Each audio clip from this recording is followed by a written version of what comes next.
listed on the Human Services website. So just thought I would share that out. But all right. Dan, can you put those links up there again? Because for people who are just joining, if you join late, then you don't get to see what was up there previously. Oh, okay. Yes, I will. I think I can. I think I got one already. Nutrition, and I'll have to grab the YouTube channel. Okay, great. And shout out to Brian Anderson, well, he's at the top of my screen, but from UVM, who has really been of great assistance to us getting this venue to be more accessible to more people by having it recorded and out on YouTube. We greatly appreciate it because we know there's lots of folks interested in the topics that we discuss, not always able to make it. So really appreciate your work, Brian. Thank you. Great turnout here today. Yes, well, Dr. Levine always draws a good crowd. Oh, crowd, that's right. I should have known. So, Dan, I think we should probably get started. Yes, I agree. Would you like to do the introductions, Teresa? Sure. All right. We are extremely happy to have today Dr. Mark Levine, the Commissioner of the Department of Health, perhaps the best health commissioner in the United States. That's what I say. That's what I post on my Facebook page, anyways, Dr. Levine. I got a lot of likes on the time that you were mentioning Willie Nelson in one of your press conferences. I said, what other health commissioner is referencing Willie Nelson in their press briefings but Vermont's Dr. Mark Levine?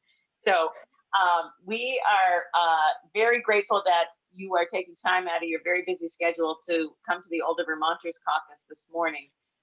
As you can imagine, we have had many inquiries from our constituents around how the rollout of the vaccines is going. I know you answer these questions probably ad nauseum in the press briefings, but this is an opportunity to help spread your word so that more of us can spread that out there in terms of how that is actually working. And so, and I'm sure that there will be plenty of questions. We have, just so you know, we have till about 12:50. So we'd like to allow a little bit of time between this and floor time. But if we happen to go a little bit over, that's probably okay too. But thank you again so much for being here, and we'll turn it over to you. Now, do you have slides? Do you want to show the slides that you showed us in committee this morning, or are you just going to talk? If you think that would be helpful, I'm happy to show those slides. I think the particular slides, around the breakout of where mortality happens is probably helpful for people. Yeah. So if Brian can make you a co-host, all done. Okay. Thank you. And I'll just sort of find those slides while I'm chatting with you for a second. So I appreciate that introduction. I have one little joke I can tell, which is that I've only missed 2 of the press conferences. And we've done, I don't know, we're close, we might be in the 110 range by now. There's been so many of them. But the reality is that when I was telling the governor I was going to have to miss one, his only comment was, "What's going to happen to our ratings?" True. Oh, great. So I'm glad I could help your ratings today at this conference. My computer's a little slow, so I'm waiting for the slides to open up. Here we go. And I will get them shared.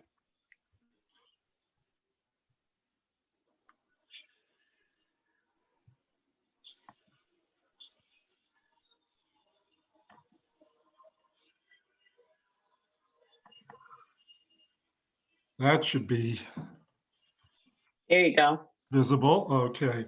Mhm. I'm getting the impression that the longer I leave time for questions and answers, the better. So maybe I'll just sort of set the table with a few of these slides, and then we can get into lots of questions. And it's great to be in front of this august group once again. Didn't dream I was going to be talking about this the last time I met with you all. I know we've had lots of discussions about Alzheimer's and other dementias, ways to enhance the care of such patients.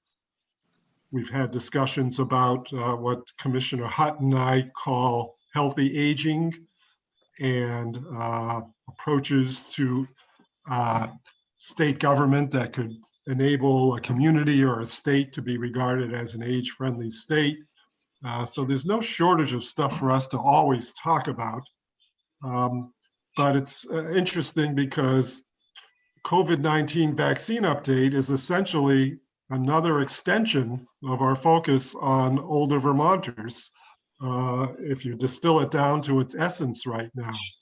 Because as you all know, we have two vaccines out there, the Moderna and the Pfizer, both on the mRNA technology, which we can discuss later if people really want to.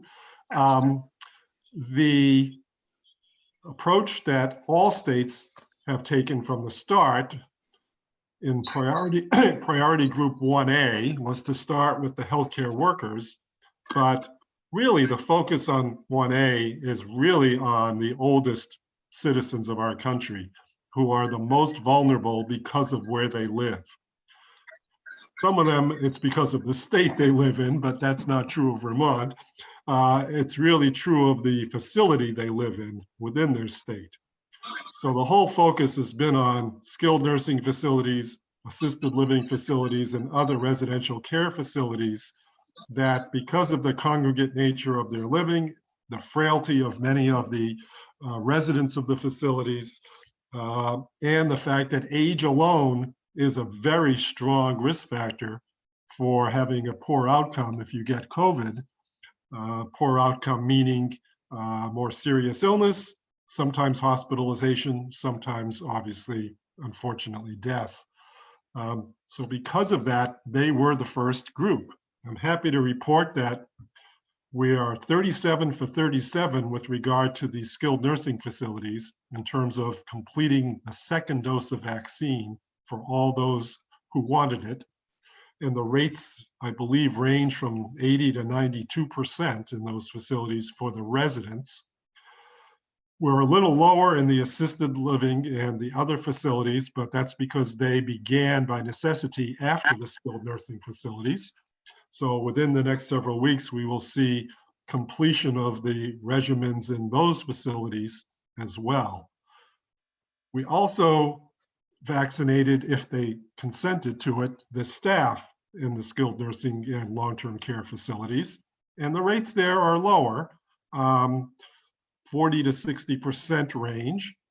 Some states, they're even lower than that, especially rural states, it seems. And I know we consider ourselves a pretty rural state, but some of the redder rural states compared to Vermont, and redder just being a mark here of less progressiveness and less of a creative, innovative spirit, I will say. Because in Vermont, we still share some of the reasons why people who work at these facilities might not want to be vaccinated. Often it has to do with what group they come from. Often they're ethnically diverse groups, groups that have had some element of historical injustice or even systemic racism in their past, who might be mistrustful of government, mistrustful of the healthcare enterprise, mistrustful of the intent of the vaccine, and the fact that they're going first might be viewed by them as a bad sign as opposed to a favorable sign. So there's been a lot of those sort of barriers to overcome to try to get the rate up in those facilities. moving us now beyond 1A, everybody has heard, I'm sure, because we've said it too many times, the approach in Vermont for the beginning, when vaccine is the most scarce, hard to come by, hard to get huge populations vaccinated, the approach is really to focus on what we have termed a moral imperative to save lives, preserve life, not allow more people to be at risk of getting a severe outcome from COVID. And indeed, when you look at the performance of vaccines in general, you should really key in on not just how effective it is overall, but much more importantly, how effective is it in preventing serious illness, preventing hospitalizations, keeping people alive. And that is where these vaccines, even the ones that haven't yet gotten an emergency use authorization, are really looking very, very nice because they do prevent those worst outcomes. Not that we want people to get sick, but if you can get sick in a milder way and get over it, just like if you got the flu, like every year we give flu shots. We don't give flu shots to necessarily prevent the flu. We give flu shots so people don't end up at the hospital or die from the flu. And the reality is that's what these vaccines do. So we've started by saying age being the most prominent risk factor, and Vermont data, which I will show you a little of here, saying that the people who have died the most in Vermont from COVID are in those over 65. That's been 90% of people, and 70% have been over 75. And if you look at this portrayal of data, these are called case fatality rates. That means within an age band, and they're done by 5-year age bands, if you got a case of COVID, what would be your likelihood of dying from that case of COVID? And obviously, the numbers on the right show you that the highest percentages are in the oldest Vermonters. And that below age 65, I wouldn't say there's nobody, but there's hardly anybody in comparison to the huge numbers above the red line. That can be further viewed in this heat map, which goes from March on the left till January on the right. It's not got the last 20 deaths, but they mimic what this heat map shows, which is essentially that during the surges, both the first and now this latest surge of cases, the people who are dying are all in the older age group, and very minimal numbers in the very younger group, and certainly nobody below age 35. So that's all good for the younger people, but it also reinforces why we have this focus on age and protecting the oldest first. Now, some states are saying if you're over 65, would just call in, do that whole group at one time.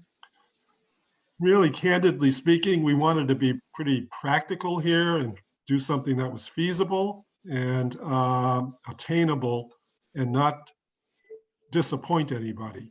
So that's why we started with the oldest group and worked our way back, 75 and above, then 70 to 74, then 65 to 69. It's really just to really get the ones whose risk are the highest done first, and then move down through those ranges. And then, of course, after we get to 65, we then open it up to people of age 16 to 64 who might have a underlying high-risk condition.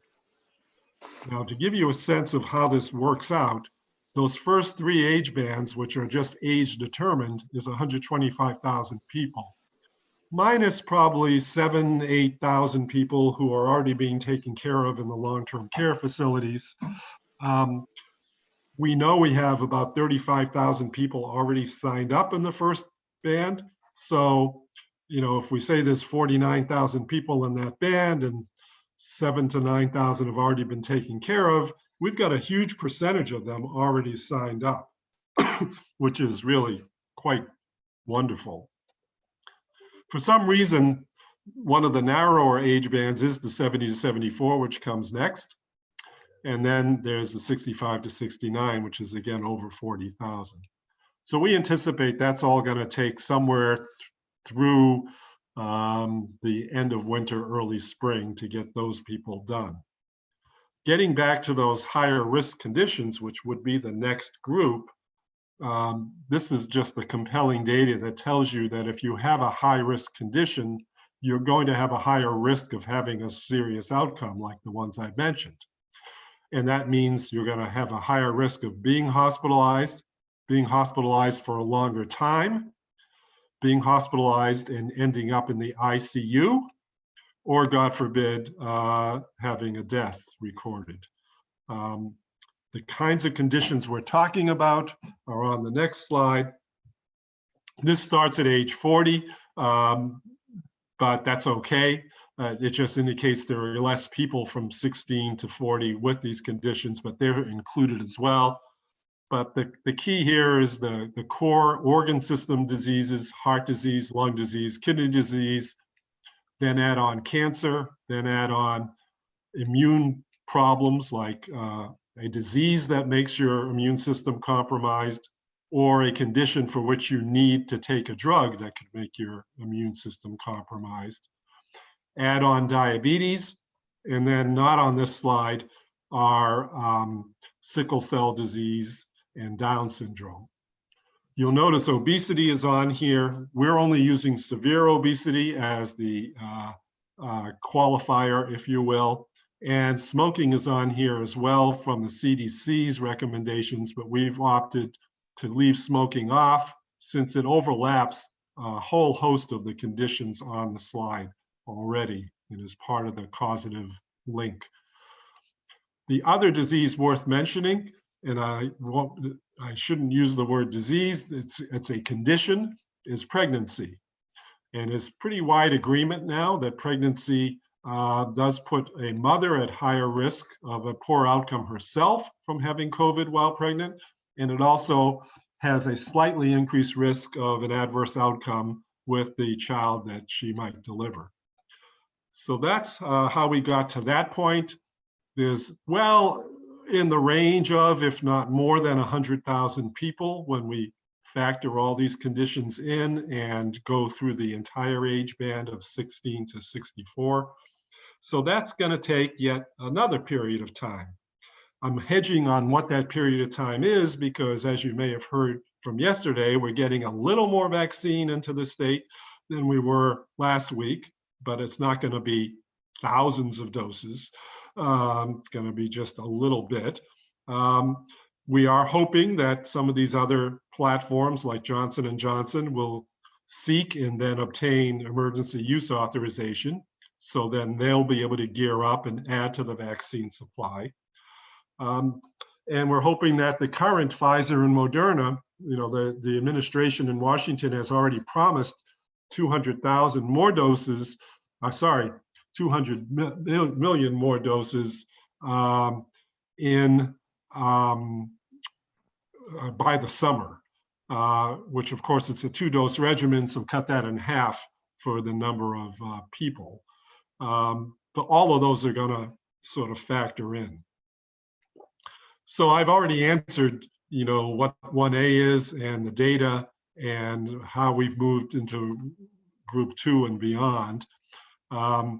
There'll be many people who are not on this call because this call is really focusing on those who are older Vermonters, but there are many who are not older Vermonters but wonder when their chance to get vaccinated is going to arrive, and we don't have the firm guidance for people on that just yet because we're going to be looking at conditions on the ground and at data to help come to those conclusions. Rather than get a question, I will talk about why we should trust this vaccine. Operation Warp Speed implied perhaps that corners would be cut, but the reality is that we had the technology in existence already for these new vaccines, and we had the genomic sequence literally within weeks of China letting the world know that this virus was out there and was going to be traveling around the world. So a lot of very quick work went into this, funded a lot by the government, and the vaccines themselves were not produced with corners cut in undue haste. They were actually produced with technology that had already been used for other vaccines in the past, even though most of those never really came to market because they weren't needed. Things for like Ebola and other exotic conditions. And then how will the vaccine impact getting back to normal? I always need to stress that even as people get vaccinated, we will have to still wear masks and distance for a period of time. And the period of time depends on how quickly the vaccine rollout can occur, which depends on how robust the allocations are state to state. But the reality is there will be new freedoms in people's lives as they do get vaccinated. And we've spoken a lot yesterday and this week about plans for the nursing homes themselves who have been so harshly treated, if you will, in terms of visitation and communal activities and things of that sort. But now there'll be some new freedoms. And as long as we abide by the Center for Medicare and Medicaid systems regulations and do appropriate testing and open them up in the phased way that they were meant to be opened up, we can get there much faster than we might have thought previously. I'm only going to mention herd immunity in the term that shouldn't be the goal, because that will take a long time and the number keeps going up as to how many people you need to be vaccinated and immune or to have had an infection and be immune. And it could be as high as 90% or it could be as low as 70%. But again, as we get more and more people along and as we suppress the virus more through our own good behaviors in terms of avoiding crowds and wearing masks, etc., and as the warmer weather comes aboard and we get outside more and away from congested indoor settings, the circumstances are going to be ripe for enabling the larger population to have more freedom. There's a lot of discussion now about, what does it mean to have been vaccinated and will I get a passport and can I travel and come back to Vermont without being quarantined or can I travel at all? Can I go into a gym and not worry about it anymore? Can a bar reopen, et cetera, et cetera. So all those questions will over time be more clearly answered, but I think we'll start to see not only our economic sectors, but also our educational sectors have new abilities that they perhaps didn't perceive they had throughout the last year. So let me stop my sort of stuff there so that we can get into the question and answer and hear about your concerns. Great. Thank you, Dr. Levine. Thank you very much. That was a lot of information. So for people who haven't seen it before, you'll probably want to go back and watch the video once it gets posted. If people can use the hand feature, that would be great. I'm going to start it off, and then I see Representative Rosenquist has got his hand up. Dr. Levine, I've received several questions actually from people related to the designated and specialized service agencies, and more particularly to the people who are served there, particularly those with developmental disabilities. You referred to Down syndrome previously, but other significant medical issues as well, and sort of the disparity between their staff being able to be vaccinated, but they don't fall into the priority category until, sometime down the road. And that disparity is creating some anxiety and angst among people out there. And, perhaps this is a sort of a combination question for you and Commissioner Hutt, who is also on, but that I was wondering if you could address that. Yeah, I've been getting, we'll call them cards and letters from advocates for just the group you're talking about. the CDC only singles out Downs. And not that it ignores intellectual and developmental disabilities as a group, it just singles out Downs because of the frequent medical comorbidities that occur with Downs that would make persons at higher risk. They do talk a little bit about disabilities in general and how that translates into higher risk, but they don't have a lot of data, unfortunately, to support that outcomes are worse necessarily. This is a moving target, so things can evolve over the next couple of months, as I'm sure they will. What I've asked is that we have an implementation advisory group that has been working with us and helped us selecting the conditions we selected out. And I've asked them to actually look specifically at intellectual and developmental disabilities in aggregate to see if their feeling is that they should be regarded in the same kind of sense that we regard Downs as, because otherwise there really is no major pathway forward unless we arbitrarily just decided that the disability group would become a higher risk group and put them in right at the time of the 16 to 64 or shortly thereafter. It's really challenging because there are so many people who want to be first in line. And there are conditions that aren't on the one slide I showed you that anybody would look at and go, gee, that sounds pretty serious. Yet it's hard to allow them all to be put in front. Never mind in front in that group, in front even of the older age groups. So these are the challenges that we're facing. And it's so challenging because you have to disappoint people when you have a resource that is so scarce right now that we have to be very targeted and directed in our approach to who can get it first and second.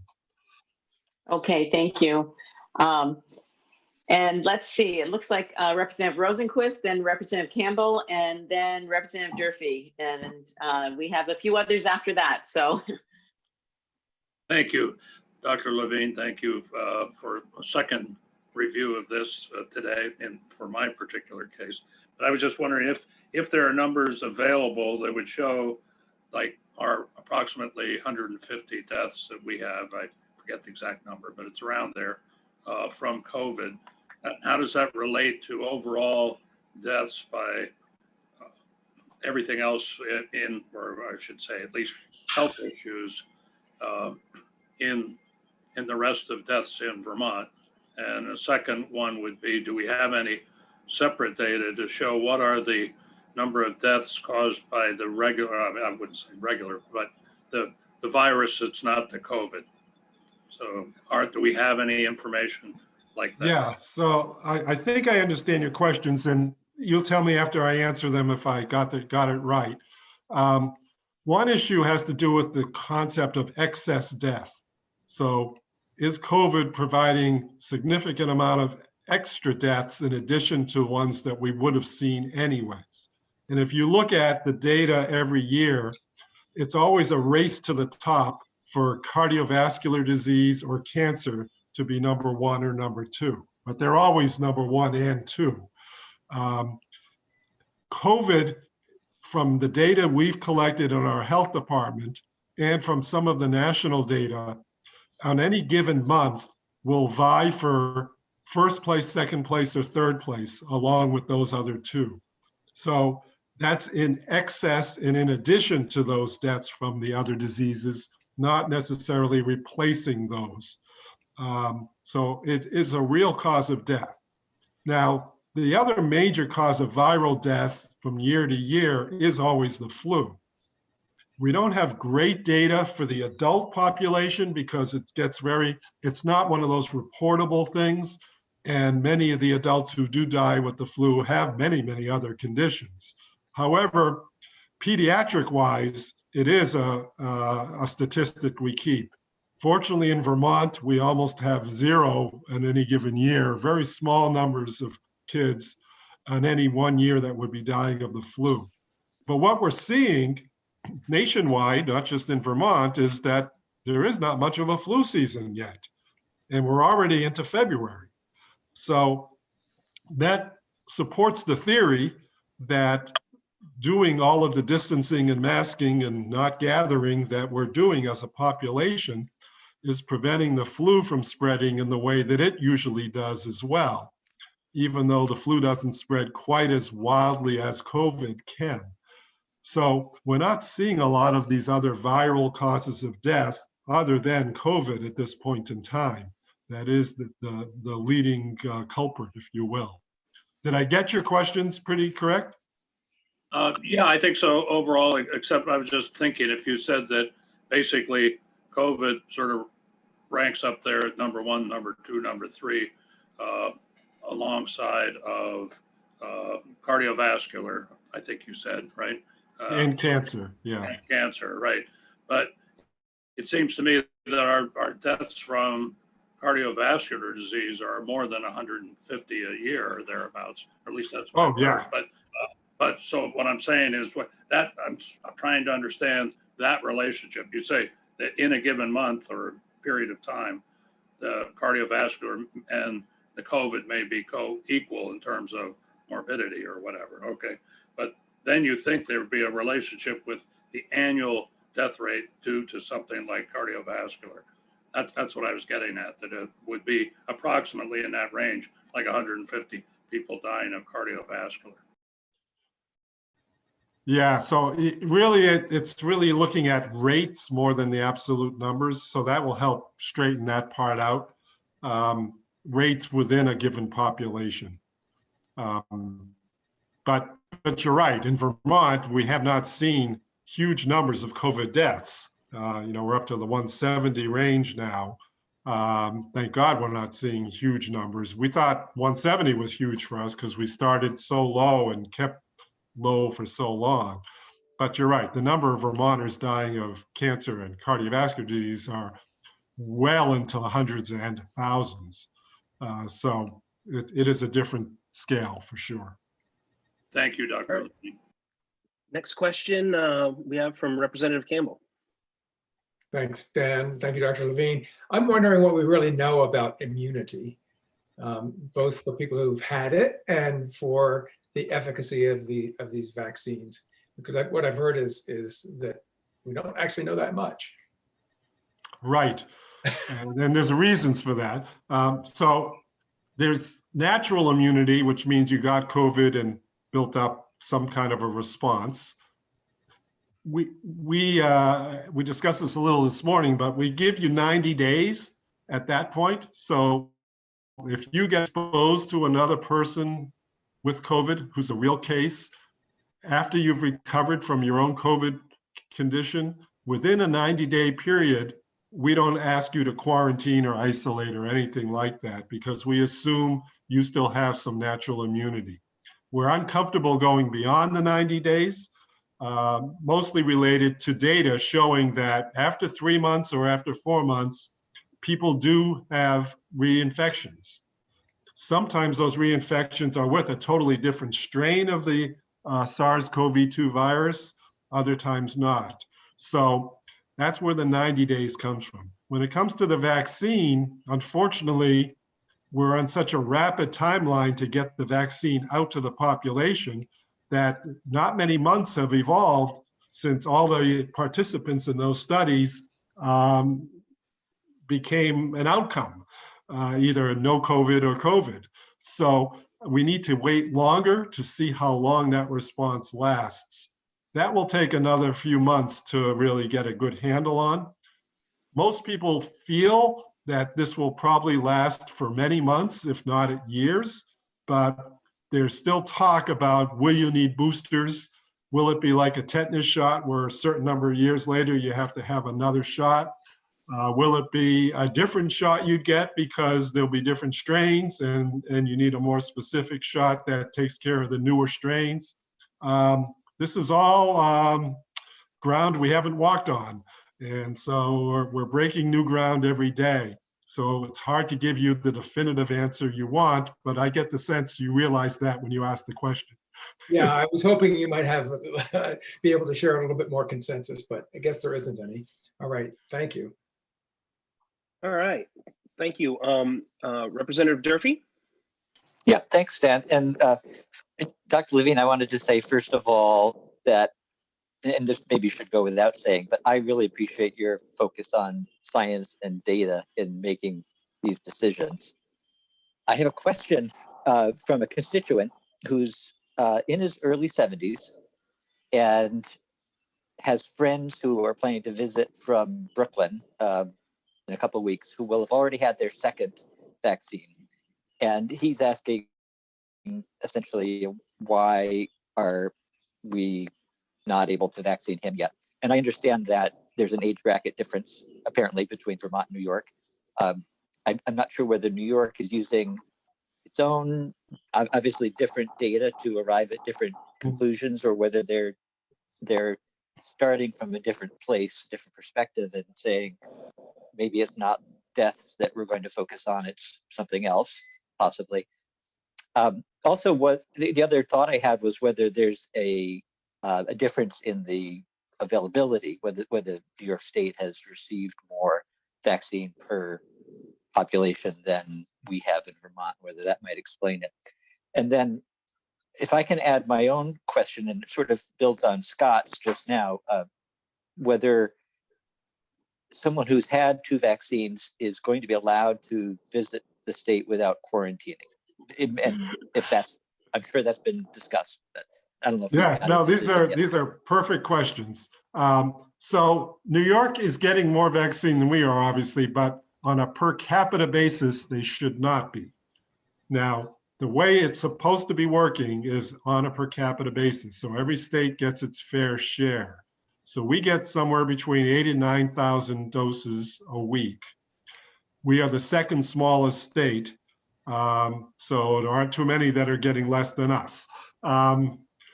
So by definition, everyone's getting more than us, but that's besides the point. The way you decide how to allocate that vaccine within your own state and distribute it and put it into people's arms is your own decision.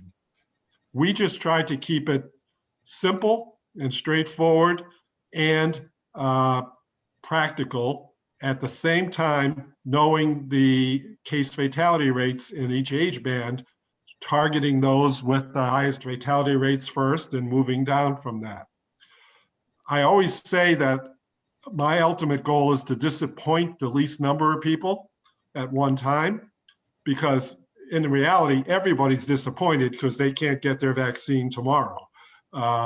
And that's just the way we have to deal with the future. Many states are saying if you're over 65, or if you're younger than that, but have chronic conditions from 40 to 64, or if you're a teacher or a bus driver because you're facing the public, front-facing public servant, so to speak, you're in the first group. Well, how can you vaccinate all of them with 8,000 or 9,000 doses coming in based on the age strata I showed you and the number of people in those groups? You'll end up just having a 75-year-old have an appointment in June. So yes, they're in the priority group, but they don't get it till June. And perhaps somebody 35 who drives a bus got it in March. And they have a much lower risk of dying from it. They have a higher risk of getting it transmitted to them and them transmitting it to others. So we just felt we had to have our North Star be preserve life and make that as straightforward as possible. And that's why we did it that way. Now, the 70-year-old who's corresponding to you, basically, I dare say in 2 weeks will be on the registration site setting up their appointment. I don't want to be held to that time frame, but it's going to be in that vicinity. And then they'll have an appointment for shortly thereafter for their age band, because we're going to overlap these. We're never going to wait till every person in one has gotten their shot before we open it up to the next group, nor will any group ever have their timeline expire. If they're 75 and just decided they wanted to wait to make sure their friends weren't dropping dead from the vaccine, they can get it in April or May. They're not going to be turned away. The other question, though, is the higher stakes one. There's only one state in the country I'm aware of, and it's one that will surprise us all because it's next door to us, and that's New Hampshire, that has basically said if you've gotten vaccinated 2 weeks after the last dose of your vaccine, you can essentially travel and do what you want to do. You can come back to New Hampshire and not quarantine, etc. We've been reluctant to do that, as has every other New England state, and I believe most other states in the country, because the data isn't quite there yet to help us. Doesn't mean we suspect the data won't be there, it's just it isn't available yet. And the CDC hasn't made a determination on it either. We want to give it a little more time. I realize there'll be some disappointed people who already got the vaccine and feel like we're not opening the door that they thought should be open for them. But that's what reality is right now. It's a fast-moving pandemic. We don't think this decision is going to take 6 months or 12 months, but we don't want to make it today either. We want to be a little more careful and cautious.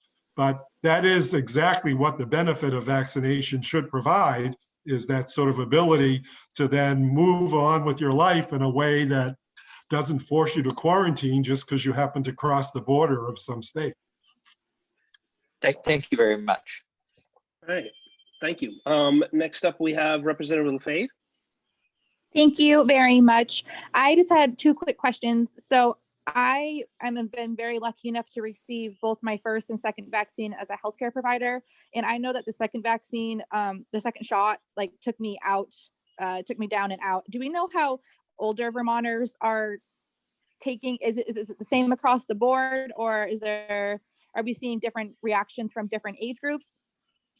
That's a really good question, and I don't have an answer right now. It's still a little early in the game because the ones in the long-term care facilities, you know, their health may not be good on a good day.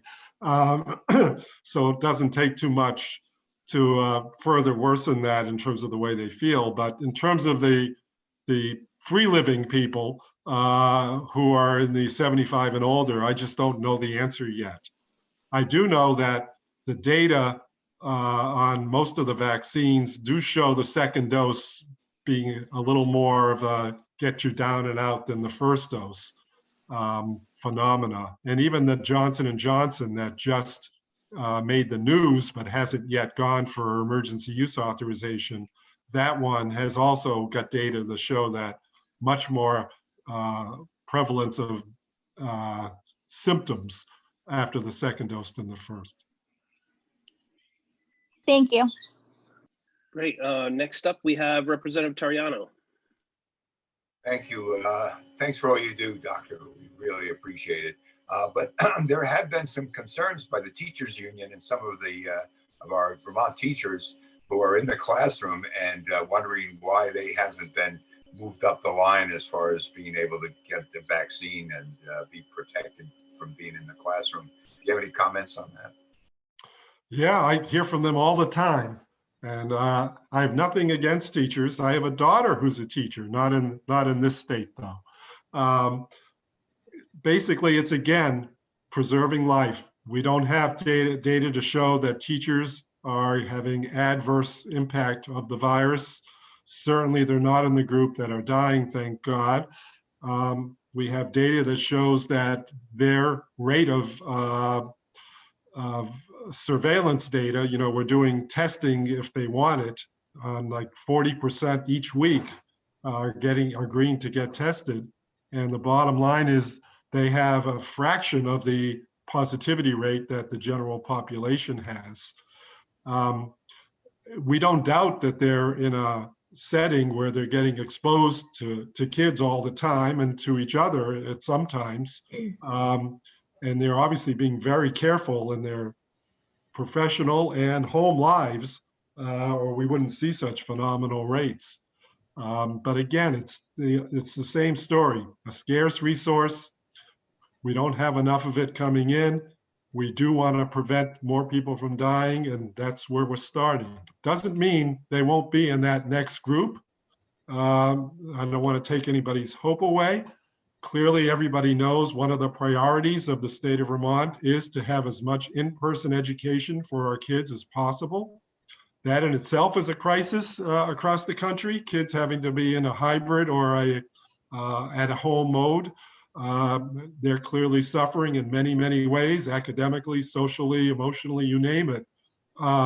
So we do have that as a priority. So I know the governor is going to reevaluate all of the data and our policy as we get through these first few phases. We just have not come out with anything publicly yet.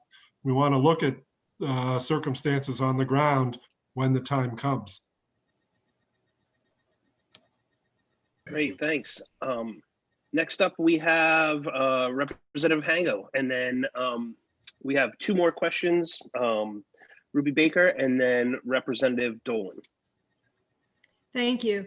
I want to thank you, Dr. Levine, for everything you've done since the beginning of the pandemic, and also with the careful thought you're putting into the rollout of the vaccine. And I apologize for coming into this meeting late, so my question may have already been answered, but I do have a comment in regards to Rep. Durfee's comments about people in New York State. I have two 91-year-old relatives in New York State with absolutely no hope at this moment of getting a vaccine because they can't sign up, and the pharmacies all have signs on their doors saying that they do not have any vaccine available. So I'm especially thankful for my Vermont relatives who are able to sign up and able to get the vaccine. So my question is in regards to distribution of the vaccine, and you may have already answered this, I apologize in advance. Do you have enough folks who are able to administer the vaccine when it is available?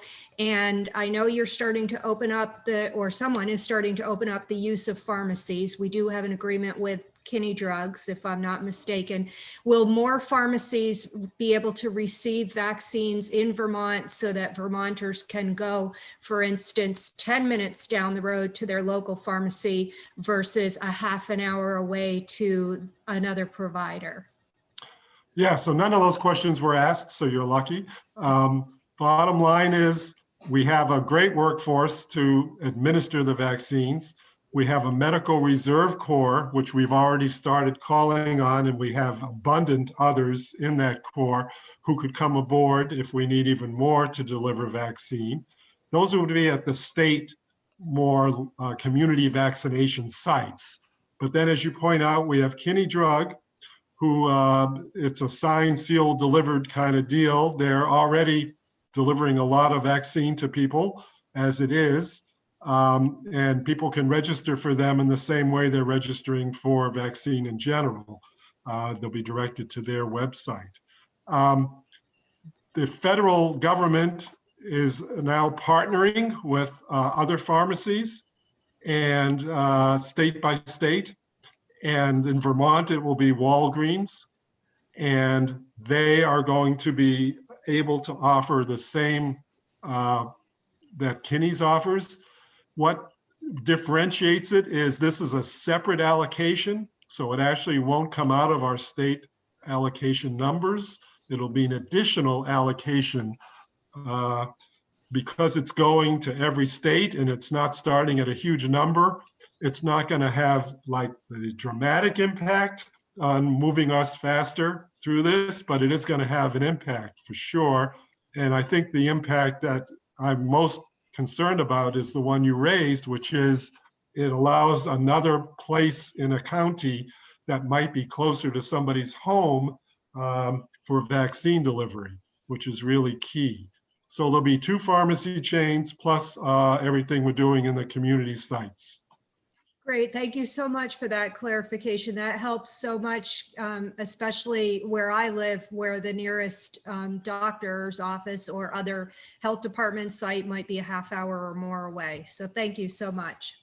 And we hear the target date is February 11th for that new pharmacy thing to come on. I don't want to be held to that date, but that's the earliest at any rate. Great, thank you. Great, next up we have Ruby Baker.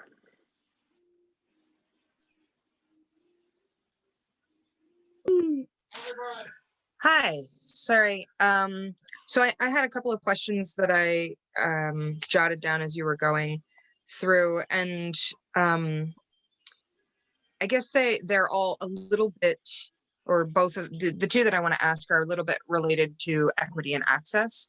So we're talking about people in, say, a long-term housing facility, or that is not a nursing home, low-income senior housing, for example, where we have many people living together in the same building, all over the age of 60 or 65, whatever that threshold is. And if some of them are being vaccinated, is there some attempt by the state to treat the entire building on a single platform and say, similarly high risk people living in a setting like this should be treated the same as a nursing home? And then the second half of that question about equity with nursing homes is thinking about the adult days and how are we treating their staff and participants in a way that might allow adult days to reopen, and saying, you know what, we could vaccinate all of the staff and all of the participants in an adult day setting,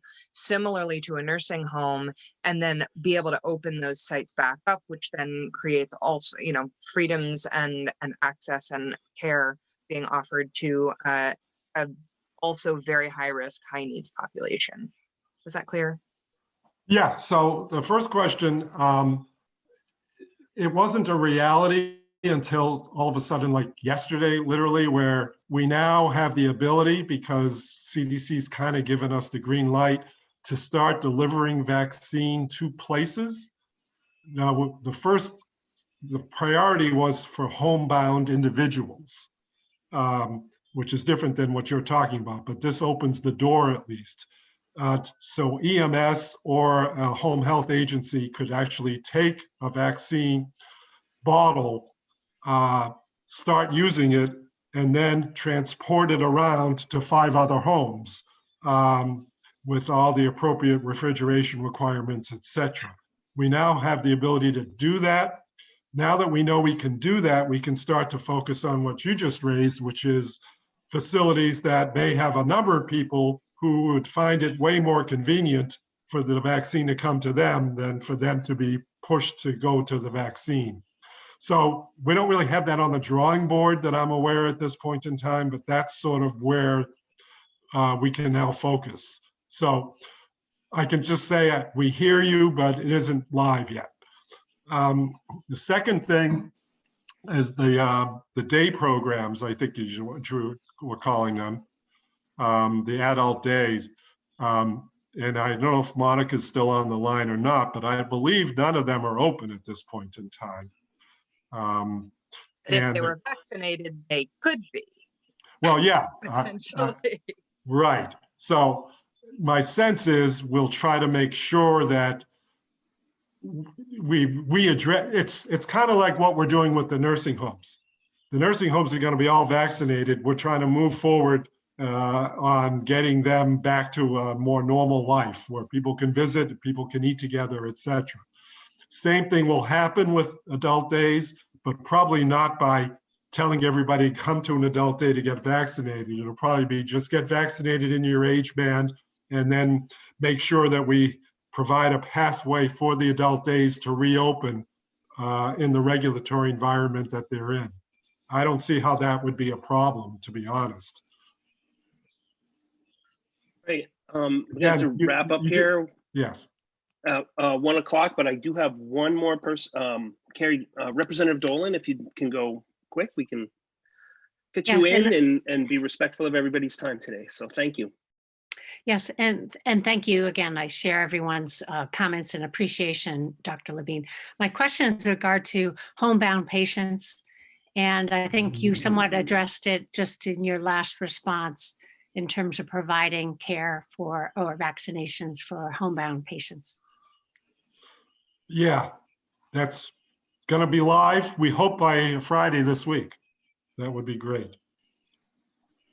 Terrific. Thank you. And thank you for the thank yous, everybody. And I'm glad keep the whole health department and Agency of Human Services in mind, not to neglect all the other sectors of government and the governor and everyone else, but Clearly, this has taken a village.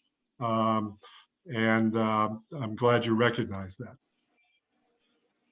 Well, we definitely appreciate the time that you spent with us here today, Dr. Levine, and do appreciate everything that from the governor on down and all of the staff have done to focus on the well-being of Vermonters during this time.